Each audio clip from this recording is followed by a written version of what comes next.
صينية الأحلام النهاردة، بجد أنا جايب لكم صينية الأحلام. كمل معايا الفيديو للآخر هتنبسط انبساط رهيب. 2 جوز حمام، ومعاهم 2 جوز سمان، ومعاهم نص فرخة، ومعاهم رز وبطاطس وورق عنب، ومعاهم ممبار كمان، وتمن انواع سلطة وسبت عيش. كل ده بسعر خرافي هقولهولك اخر الفيديو. يلا نجرب الحمام. انا جبتلكوا واحدة رز واحدة فريك.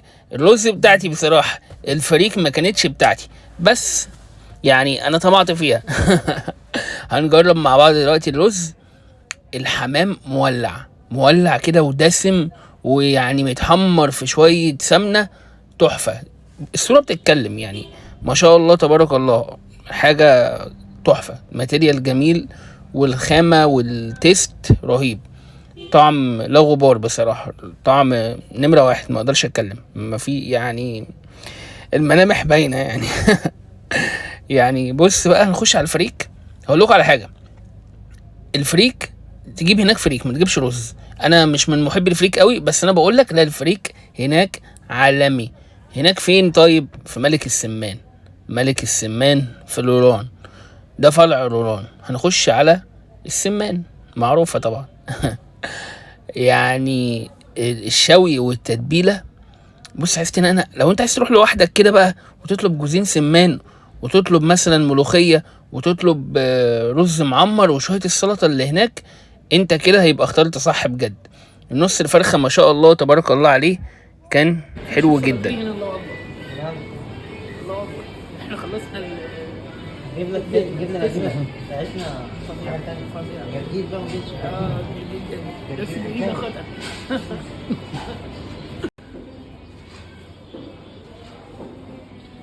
بص قلب الفراخ عامل ازاي، زي الفل، فله فله. خش بقى على الرز. بص الحركه دي، الحركه اللي انتوا بتشوفوها دي، اللي ايه بنحب نعملها دايما. شويه الرز اللي من تحت، اللي اخدين بقى ايه، شويه الإدام من الفراخ على الحمام على ورق العنب. قصه قصه وحدوته. الممبار يعني عاجبني قوي بقى ان هم عاملين ايه، الرز معمول من ميه الحمام، الممبار ده مسلوق في ميه حمام، فعارف الطعم عامل ازاي. هننزل في الطحينه. بالمناسبه بصراحه الشيف السلاطيري اللي هناك نمره واحد، نمره واحد، عن ليه نفس ملهوش حل، ما شاء الله ربنا يبارك فيه. في شويه جبنه قديمه هناك يا جماعه، اللي يروح يعني هيدعي لي بجد. نخش على الرز المعمر بالكبد. مش دايما في كل مكان بيبقى الرز المعمر حلو، بس هناك بصراحة ادي 8/10 في المستريح، يعني 8/10، ده لو ما كانش 9. الموضوع كله ياخد 9/10 بصراحة على الأسعار. طب السعر كام؟ السعر 700 جنيه، 700 جنيه. ولو انتوا 2 مش ضريبة هتعطلوا، لازم تدخلوا معاكم حد.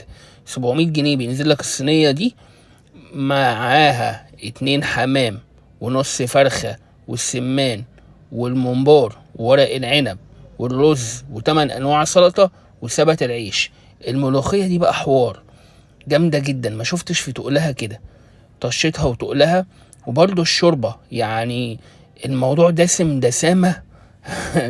تقيل جدا، بس بجد حاجة تشرف، هتعجبكم جدا. روحوا المكان، وفي كيدز اريا كمان. هنقفل بقى بالبتنجان المخلل اللي كان فظيع.